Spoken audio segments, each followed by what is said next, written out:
Good morning, good afternoon, and good evening. My name is Matthew Baird. I'm the director of the Asian Research Institute for Environmental Law, and I'd like to welcome you to our 10th Seeds of Justice podcast. And this is the last for 2021.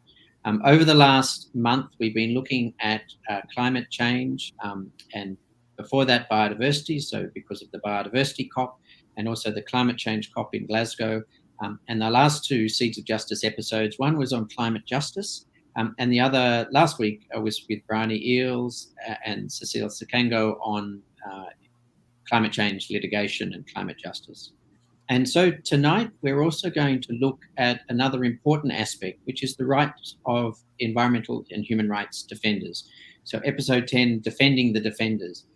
Tonight, we're going to be joined by two wonderful people who have done a great deal of work in environmental and human rights defenders and looking at protecting environmental human rights defenders, and indeed one of the key issues, which is providing what we call an enabling environment so that people can exercise their human rights to a safe and sustainable environment. And it's an important year because just 2 months ago, the UN Human Rights Council resolved that to recognise that the right to a clean, sustainable and safe environment was indeed a human right. That will go on to the General Assembly, but it has provided the impetus to discuss the importance of environment as a human right, and more importantly, how we can act to defend human rights and environmental rights, and also how we can support environmental and human rights defenders. So 2 weeks ago, the UN Office of the United Nations High Commissioner for Human Rights in Southeast Asia joined with the Asia Pacific Network and Environmental Defenders and a number of other supporting organisations to hold an Asia Pacific workshop conference on environmental and human rights defenders. And we have one of the organisers here tonight from the Asia Pacific Network for Environmental Defenders and the Centre for Environmental Concerns in the Philippines, Myrasol de la Cruz. We'd like to welcome you here tonight. And we also have the Climate Change and Environmental Focal Point Office from the United Nations High Commissioner for Human Rights, Southeast Asia Regional Office. We have Romchat Wachirarattanakornkul. Sawadee krap. Nice to meet you, Romchat and Myrasol. It's great to see you here, and thank you so much for the Environmental Human Rights Defenders workshop. It was a great success, and we can discuss some of the issues here tonight. So I thought first, Myrasol, I'd like to ask you, would you like to introduce yourself to our viewers tonight and just maybe talk a little bit about APNED and the CEC, the Centre for Environmental Concerns of the Philippines? Yeah, hi everyone. My name is Myrasol de la Cruz, and I'm currently part of the Secretariat of Asia Pacific Network of Environment Defenders, or APNED, and currently local and international networking associate of Center for Environmental Concerns in the Philippines. So, CEC, or CEC Philippines, is one of the organizations looking into just to make sure APNED will be facilitated through being a secretariat. So APNED started last and formed way back 2018 because of the rise of number of killings as well as different forms of human rights violation of environmental defenders in Asia Pacific. So because of this destructive projects, the attacks continues, and the need for continuing access and control for common resources to survive for the environmental defenders needs a venue wherein APNED is one of the network that was formed. It is composed with individuals, civil society groups, non-government organizations, grassroots, and people's organizations who advocate and work on issues of human rights, environmental protection, and natural resources conservation. It is also a solidarity campaign network that aims to coordinate campaign initiatives of regional members and encourage solidarity among grassroots and frontline defenders across the region. Thank you. Thanks, Myrasol. And Romchat, I mean, you've been working with OHCHR for a while now, and the United Nations and the Human Rights Council have made a number of resolutions and declarations on the rights and protections for environmental and human rights defenders.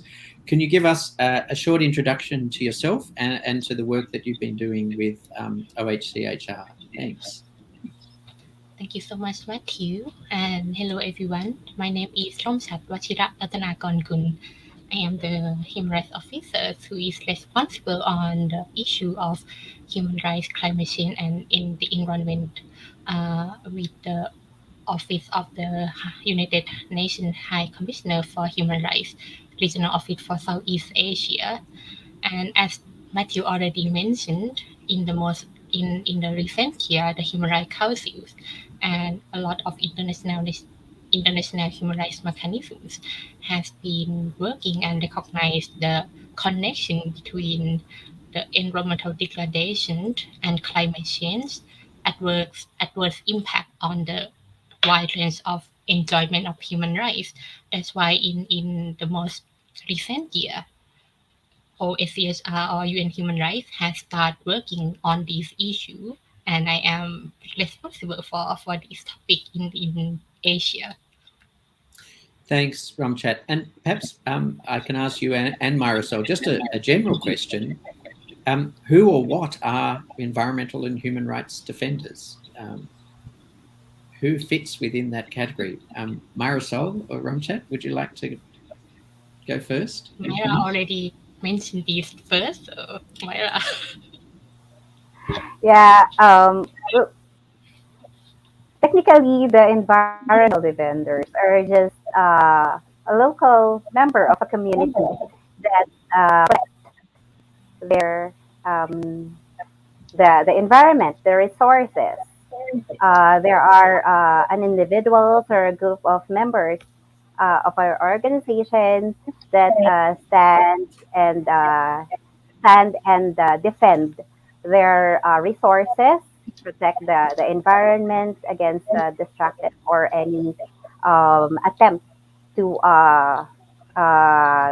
destroy the natural resources. So it's in a very layman's term, they are the protector of our environment. So these are the true sort of defenders, but I guess it can include all those people who are supporting them, so NGOs as well as individuals. So can I then now looking at the recent conference, Romchat, perhaps I can ask you, what was sort of the impetus to have a environmental and human rights defenders forum in the Asia Pacific? Yes, thank you so much, Matthew. As we already know that Asia Pacific is the world's largest region, and we are also home of the some of the world's richest biodiversities. However, our region is still under the developing region, and we rely a lot on business activities and investment. These business activities and development has some of the adverse impact on the natural resources, and those the environmental human rights defenders who Myrasol just explained, who have a vital role for calling and supporting the conservation or protecting the land, or even call for the sustainable uh, development and responsible business activities has been alarming. We have been alarming by a lot of UN mechanisms or even our OSHR staff in the region about the violations, the killing or harassment in so many forms. Not only the killings, which we have been heard a lot, many reports from our partners like Global Witness or Forum Asia about the number of killings, and it's really surprising and disturbing that the number is really high. The environmental human rights defenders is always among in the group of the most harassed groups of defenders. And not only that, we have experienced and informed another form of harassment like criminalization, judicial harassment, slaps, uh, even the disforce disappearance, which is very disturbing, and we can see this trend has been always high for a number of years. That's why we have discussed with partners and our civil society organization. I should also mention the MOU between OSCHR and UNEP in 2019. There were two important milestones in terms of the environmental human rights defenders.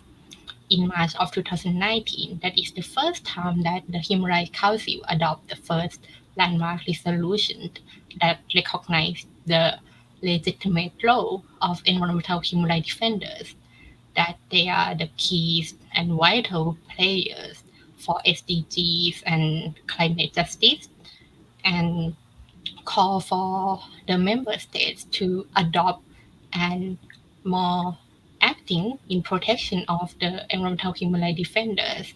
And after that, in August of 2019, UNEP and OSCHR has signed a formalize our cooperation on the protection of environmental human rights defenders.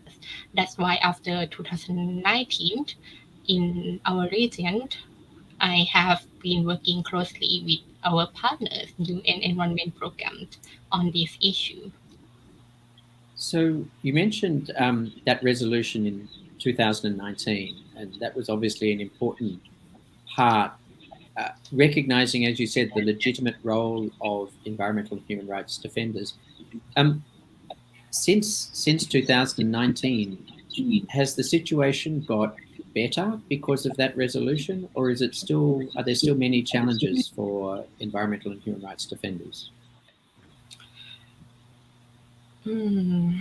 Unfortunately, it's not really better, but the human rights resolution provide more background, or they are it is a very important tool for the defenders to when they engage with the governments or officials or even the UN mechanisms. And Yes. yeah. So, Myrasol, can I now sort of turn to you and the forum? And it was we held it over a number of days, and I was fortunate to participate in a number of the sessions. What could you share as sort of some of the key outcomes of this recent Asia Pacific Forum on Environment and Human Rights Defenders? Yeah.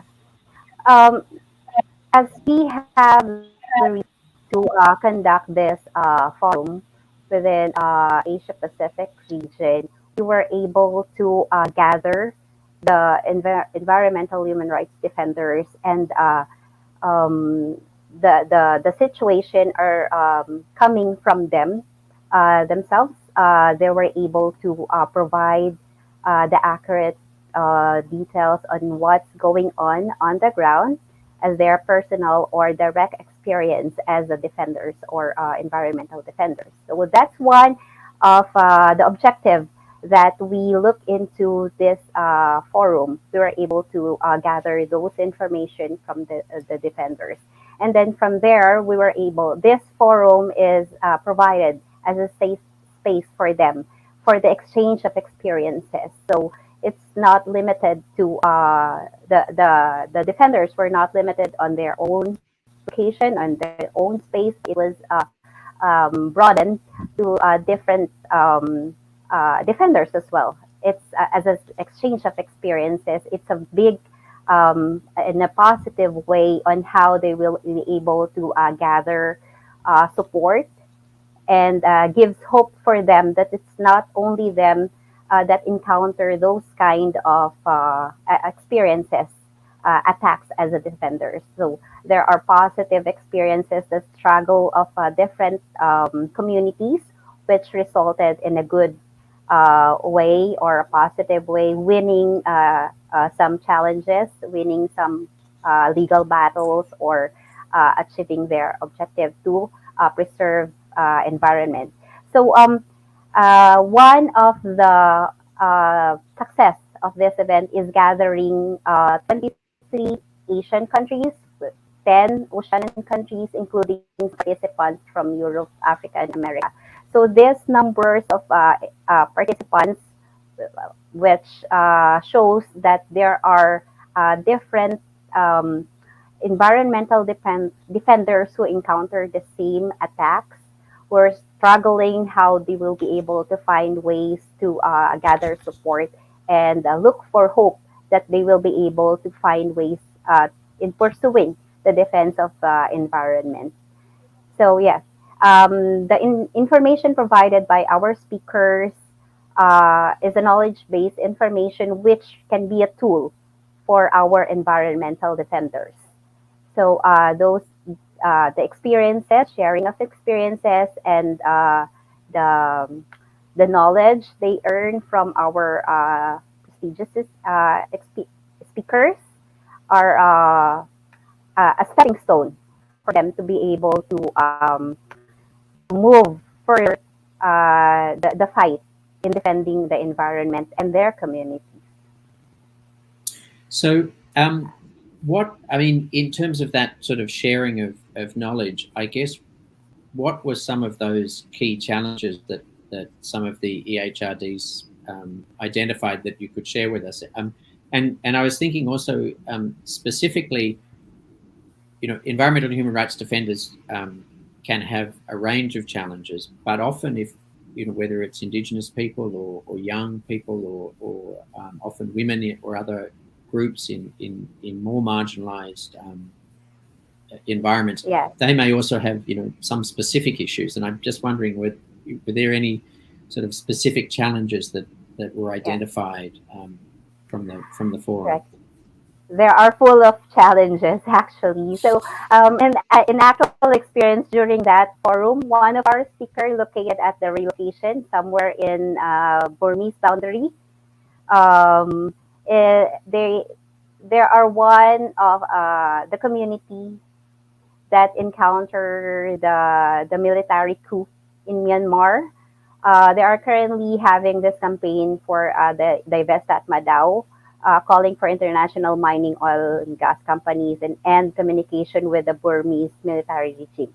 So, given that situation, they're located at the relocation site. There is no uh, internet, no sufficient venue to get into their proper communication with them. So right now we're still waiting for them. How's the update on their location? And that's primarily because of this kind of venue that we only rely on the communication through internet, through phones, which is very limited. And given the fact of the distance, we need to find a different mode of communication just to make sure we will be able to reach them. So that's one of the primary challenge for this virtual forum. Another challenges are, of course, based on the sectoral issues, in particular with Indigenous peoples. For Indigenous peoples, there is an existing free, prior, informed consent for Indigenous peoples' land and territories. So they will be able to use environmental impact assessment to the effect of their community. But then again, even if there is an existing provisions and laws, it can still be, there are ways that the state or the corporation trying to cover up the reality, the effect, the destructive effect of this kind of project. So that's the one of the big challenge for the Indigenous people, how to hold on their rights to defend their land and resources using this kind of FPICs and assessment. In particular with women, of course, women are the most number of in population that encounter this violence. So we the discrimination, given the fact that there is a call for elimination of violence against women, there's still an existing discrimination and effect of this patriarchal culture Like, for example, one of our participants stated that, in particular in Pacific, she mentioned that for most of the defenders are women. Aside from the state violence, they also have encountered some domestic violence. So those were some of the challenges that we usually encounter in terms of women sectors. And for the youth, it's a big challenge for schools to maintain, make sure that the education will be given for the youth, and they will be able to participate in a productive education, meaningful, that will be useful on their daily lives. So, like, for example, here in the Philippines, one of the school in Mindanao, where indigenous peoples are being relocated because there is threat of bombing from the government, destroying the Pantaron mountain, wherein the school is located on that mountain. There is no venue for the school to continue. So the administration and the defenders needs to relocate, find shelter. But on the other hand, since we need to adapt and continue the fight, and the children needs to continue their schooling, some of the state universities in the Philippines were able to adopt those uh, students. So they continue through what they call buckwheat, indigenous peoples buckwheat, that were relocated from Mindanao to Manila. So those were some of the ways our defenders are trying to adjust to make sure that they will be able to continue what they as their rights to survive the lead. Yeah, those were some of the Thank issues, you. and there's a lot more. Yeah, I mean, I think, it's always quite challenging for us because these things are so powerful. I mean, the idea of Indigenous people moving from their lands, or schools closing down, which cut off the support from whole communities because those communities might be opposing mining or some other form of activity.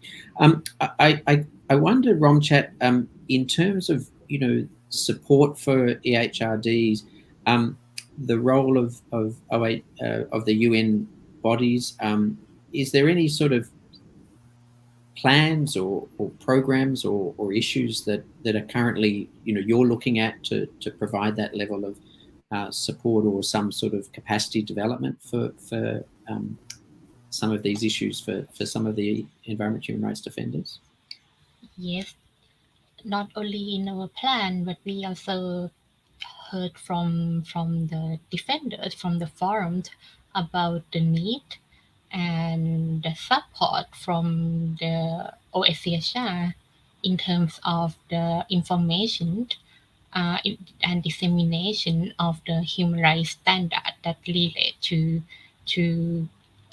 environmental issues, because for some civil society organization or the grassroots or local communities, they really don't know if their government or their countries has been ratified or for those human rights treaties, and it will the ratification of these international human rights standards will also uh, impact on the government obligations to report and the commitment under those international human rights mechanisms.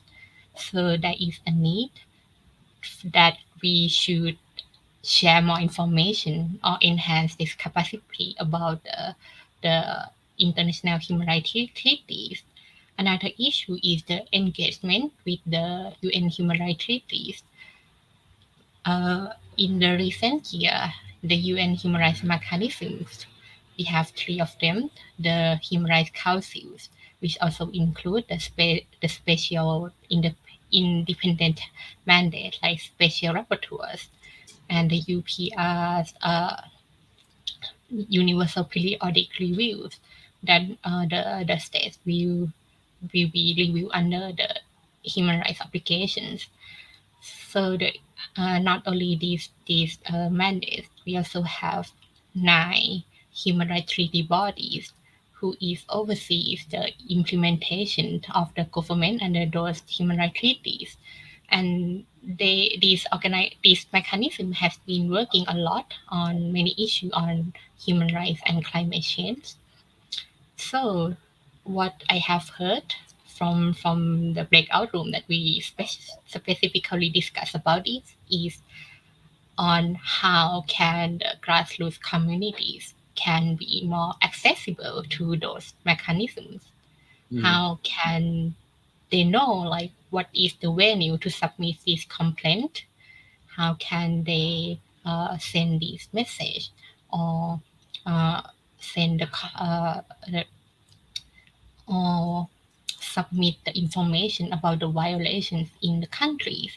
So we already take note of that, and we realize that we have to work more on the capacity building on human rights standard and the engagement with human rights mechanisms. And I mean, it does seem that that's certainly one of the things that struck me from the forum is that I've always seen those human rights mechanisms, the treaty bodies, the periodic review as being very Geneva focused or foreign, but they can really have a big impact. And I've also been following closely the special rapporteur on human rights in Myanmar, and where these things are, these violations and concerns are able to be raised at a national level and be documented. So it did strike me that these, they look a long way away. They international, but they actually do have quite an important role to play in helping people on the ground and having their concerns and issues documented. Yes, and it works. It works two way. These mechanisms, because as you mentioned, it looks like these mechanisms is the Geneva Center. That means we really need a lot of information from the crowd, a lot of documentations that the human rights mechanisms can relay these information, relay this recommendation to the states. And with all of these mechanisms has the mandate to communicate, send the communication to the government on those issues of violations. So that's why I said it works two ways. We need the information from the crowd, and we need the voice from those human rights mechanisms to send the communication to the government and authorities. So I was thinking, Myrasol, in terms of something that came out of the forum, is this something that we can work on in the future to try and promote and support these mechanisms? I mean, I've also had this discussion in terms of the OECD mechanisms for multilateral, multinational enterprises and the complaints mechanisms for multinational enterprises who violate human rights as a something that we can engage with. But was this something that EHRDs we could work on developing these and getting some of this information more accessible to those on the ground? Of course. Actually, that's one of the key discussions with regards to the capacity development and the support needed by EHRD. So I would like to share some of the recommendations. One of the highlight here is the language barrier and the network connectivity. So one of though even though we have those mechanism, the materials provided in the venue, if the local or EHRDs were not able to understand it clearly, how will they be able to use it and use it as a tool for them? We need to translate it where they will be able to understand it and embrace it as their own.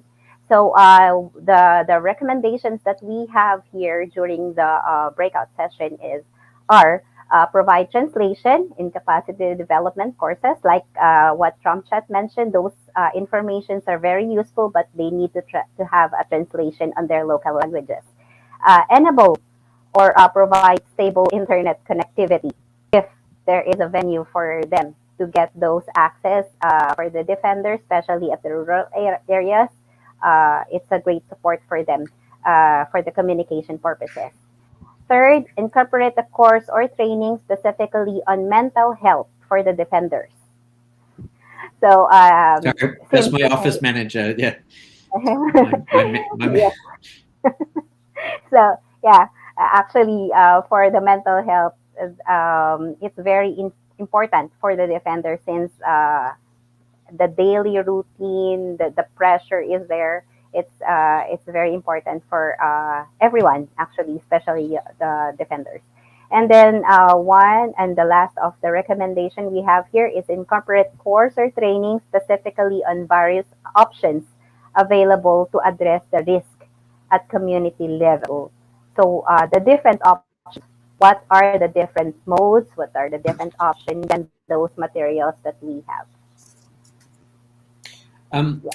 can I just can I just focus on that one issue of mental health? And this is something that we've seen in the work we've been doing with our students and our student scholars, that both with COVID and climate and a number of these other big issues, that those who are trying to fight for the planet often seem to be the ones suffering, a lot from this sort of feeling of depression or in the day-to-day challenges.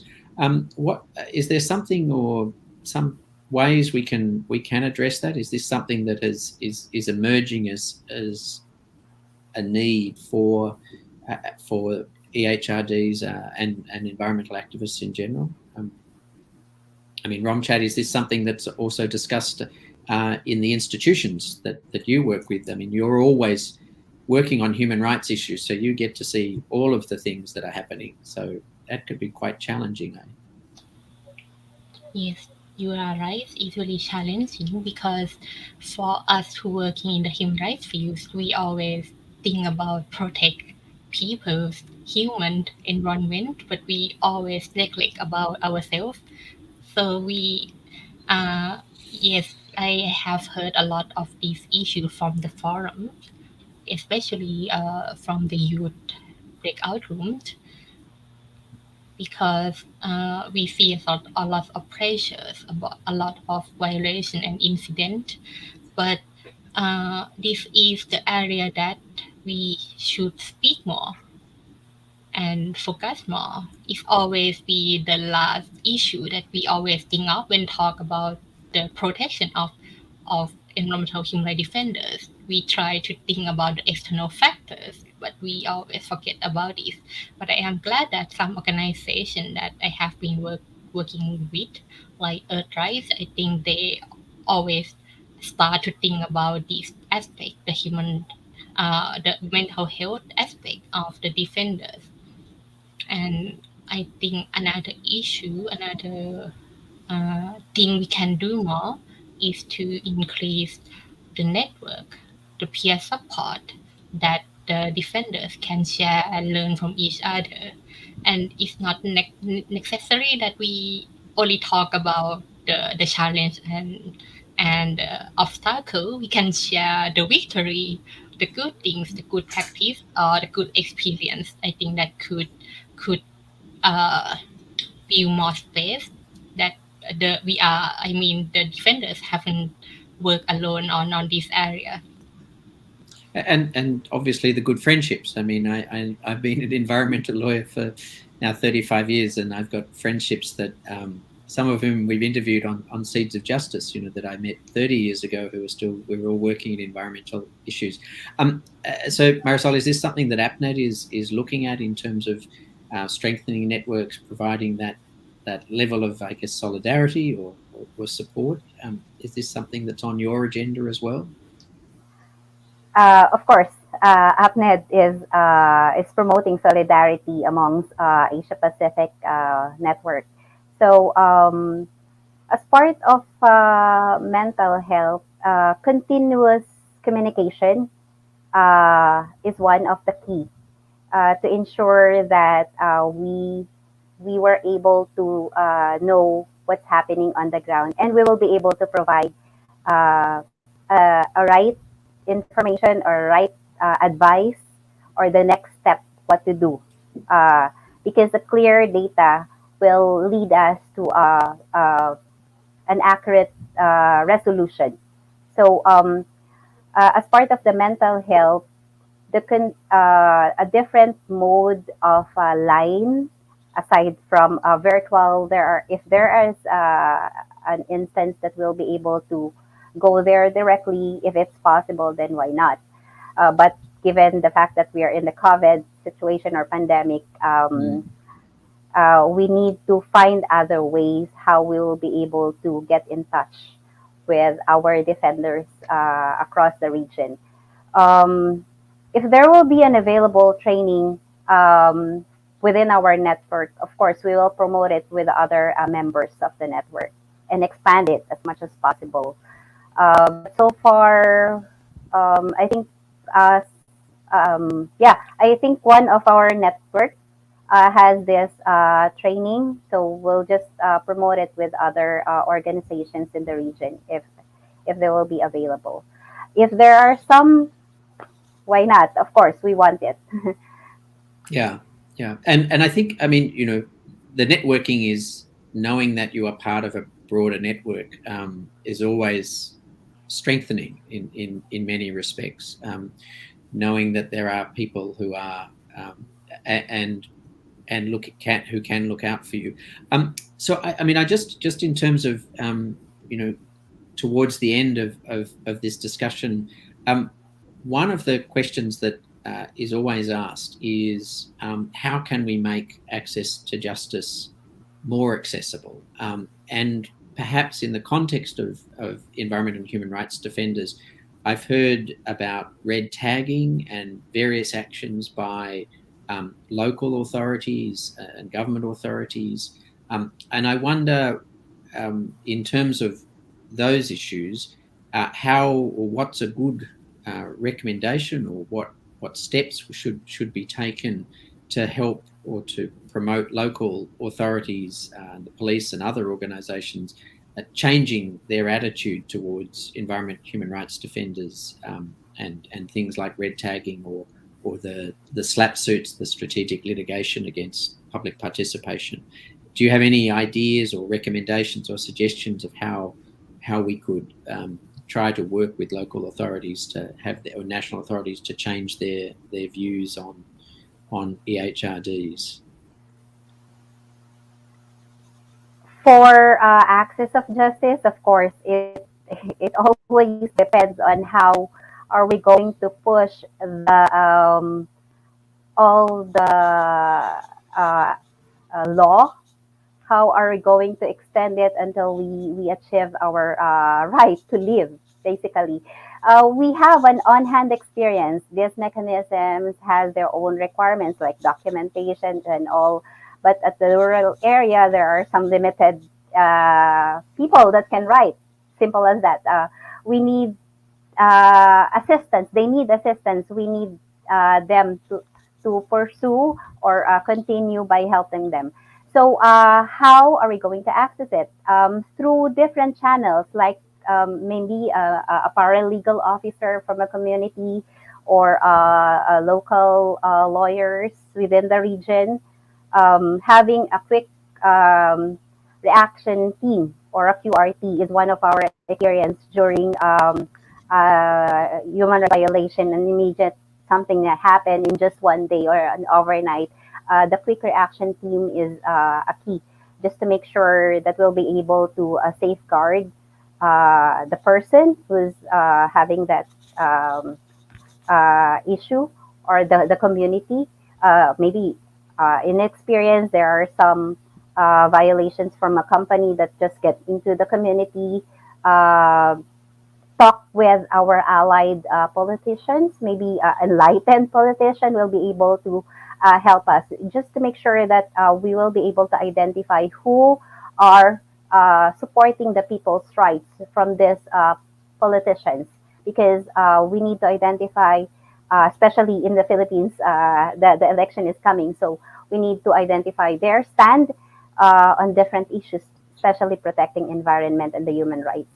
So those identification of our allies, formulation of mechanisms, paralegal, quick reaction team, and another one is the sanctuary.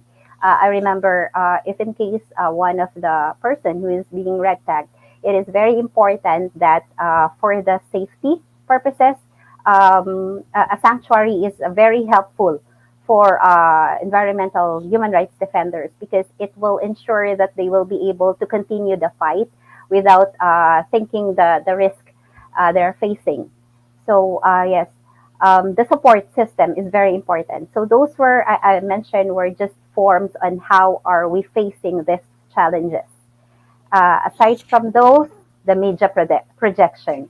So there are different ways and creative ways to extend the legality, fight the illegal way, or even extend it up to meta legal forms. The community support is very important as well, just to make sure that we'll be able to stand up on our rights and then pursue defending our resources. Thanks, Myrasol. And Romchat, would you like to anything else you'd like to add there? Sure.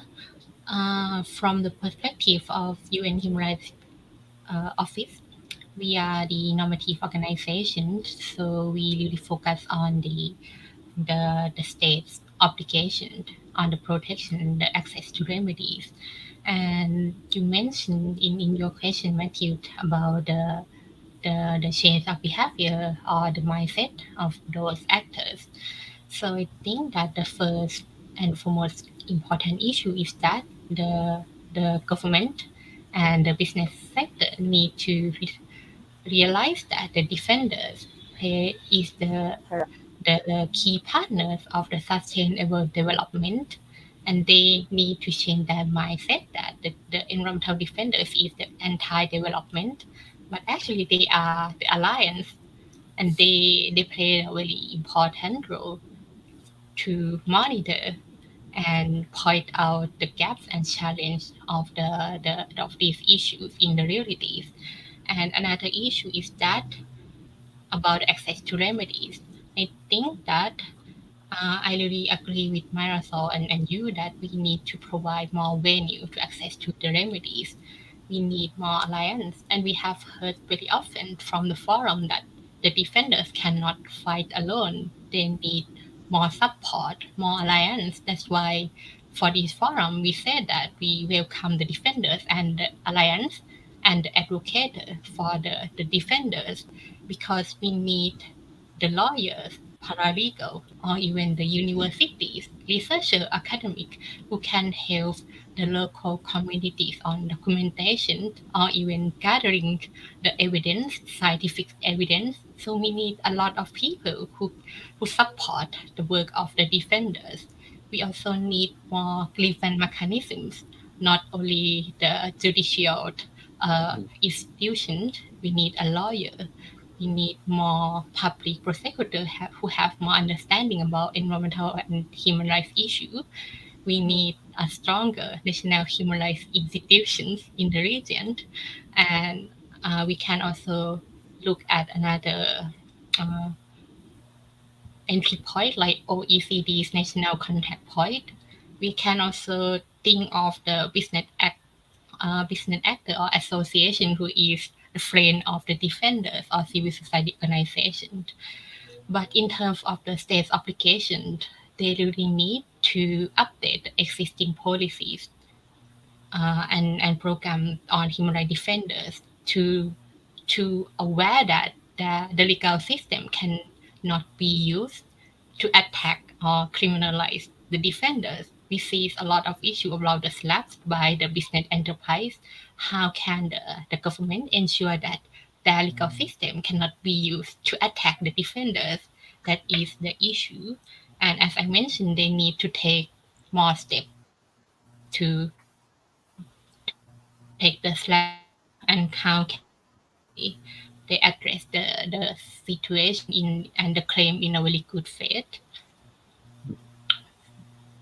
And I think just in terms of those companies and company lawyers who are commencing these actions against environmental and human rights defenders, I raised this in a discussion with Law Asia, the Law Association of Asia and the Pacific, and I referred to a recent decision in the South African High Court where a judge held the case brought against two lawyers and an activist was an abusive process by the court and by the company. They were abusing the process. And I often think that we should raise this idea that if you're a lawyer and you're assisting a company in a SLAPP suit, that should be professional misconduct. That should be something that we as legal professionals shouldn't do. We shouldn't be trying to prevent people from accessing their lawful and their legal rights. But I also know that even in Australia, where we do have a lot more opportunities for access to justice in environmental matters, even big wins in accordance with the law are often called out as being lawfare, or people who are successfully defending their rights. Politicians then want to say, well, let's just remove the rights. So we still face those challenges in countries where there might be more access to lawyers. So, but I'm excited to hear that there are these really good recommendations, and there are opportunities and thinking of ways to strengthen the role of the HRDs and also their support. And so I was going to ask you each, both Romchat and Myrasol, if we came back in a year's time for another webinar on environmental human rights defenders, is there one or two recommendations or things that you would like to see happen in the next 12 months? If this was a wish list for Christmas coming up. Myrasol? Or... Okay, for recommendations for future actions, the forum is just a venue for solidarity or an expansion of our support. However, we do not want to stop from there. We would like this to be useful in practical ways to our environmental human rights defenders. So, a continuous education and dissemination of basic human rights and environmental laws are very important. So, we do not want that to stop. As part of future action, that should still be there. And another one is the international expansion of international solidarity and human rights building the movement. So it's an international movement that we are trying to build that will uphold human rights defenders. Uh, and it should embody the mutual care for each defender. So our concern for justice should be reduce the inequality and push for reduce the inequality and the social injustice. So in the future, we want this recommendation to put into a law, an actual law, and adopt by the countries. So I just remember one of the new rights that UN just approved is the right to have a safe and healthy environment. So this will not be useful if the countries will not adopt this. So it's the role of the environmental defenders to use this as a tool. That's just one of the example. So as I've mentioned, the continuous education, dissemination, international solidarity. For future action, we still need that. Thank you very much, Myrasol and Romchat. The wish list for The wish list, yeah. for the Christmas that I wish for is the continuities of this issue, of course. And we I think I can say this, but yes, we will organize this forum again next year. And I really hope that my wish list is to have this partnership and the support from all of the partners, and I hope we can have more partners next year. because this issue, not only environmental human rights defenders cannot fight alone, but the UN agencies cannot work on this issue alone as well. It's not only UN Human Rights or UNEP, only two organizations advocate with the government on this issue. We need more UN partners. We need more alliance, and this forum cannot be this successful and reach out to a lot of numbers of the defenders without our partners network. And that is, I am really wish we can continue for next year forum.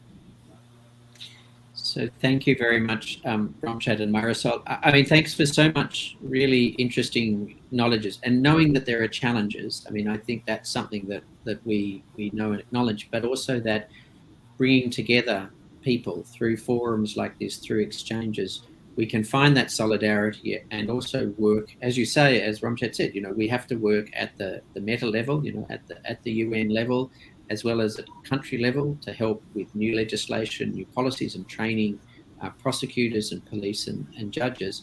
But above all, you know, I think we have to pay tribute to the environmental human rights defenders. From my perspective as an environmental lawyer for over 30 years, I've been so privileged to represent a number of environmental and human rights defenders in court in Australia who have really transformed the way environmental law has been implemented in Australia. And it's always a great privilege to act. But certainly let's work out ways also of getting more lawyers to be able to assist environmental human rights defenders. The idea of the sanctuaries, the idea of the rapid response. These are things that perhaps we can work with other lawyers and law firms in the region to really provide that level of support and assistance. But it is also important to acknowledge the work of UN human rights and the changes that have happened, both in terms of the 2019 or the 2019 declaration, but also the recent resolution recognising the human right to a safe, clean and sustainable environment.